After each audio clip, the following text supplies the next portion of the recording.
بیٹا یہ ملک سعودی کا ہے، قانون بھی سعودی کا ہے، بس خارجی لوگوں کی شامت آتی ہے آج آگے۔ یہ بھائی صاحب ہیں، انہوں نے ہماری ویڈیو کے اوپر کامنٹ کیا ہے، جو ویڈیو ہم نے ابھی ریسنٹلی اپلوڈ کی تھی، جو کہ کریک ڈاؤن کے حوالے سے تھی۔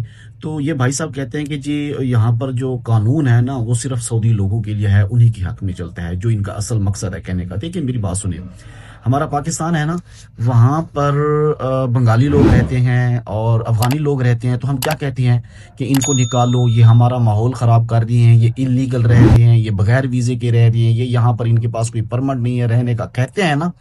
بھائی ہر کسی کا ملک ہے، ہر کسی کا جو ملک ہوتا ہے نا وہ صاف ظاہر ہے اس کا قانون بھی الگ ہوتا ہے۔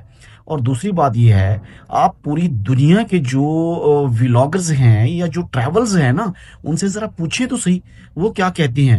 پوری دنیا کے جو ٹریولز ہیں نا، ان کی جو ہسٹری ہے جو میں نے پڑھی ہے نا، وہ کہتے ہیں دنیا کا سب سے جو پرسکون ملک ہے وہ سعودی عرب ہے، جہاں پر نہ چوری ہوتی ہے، نہ ڈکیتی ہوتی ہے، نہ قتل و غارت ہوتی ہے، قانون ہے، سب کے لیے ایکول قانون ہے۔ اور یہ مکہ مدینہ کے حساب سے بات نہیں کر رہا، یہ میں سعودی عرب کے قانون کے حساب سے بات کر رہا ہوں۔ مکہ مدینہ تو ماشاءاللہ سے یہاں پر تو اور بھی زیادہ پرسکون ماحول ہوتا ہے، لیکن اگر ہم اس ملک میں رہ رہے ہیں تو اس ملک کے قانون کی پاسداری کرنا ہمارا فرض ہے، کیونکہ ہم اس وقت اس ملک کے شہری ہیں۔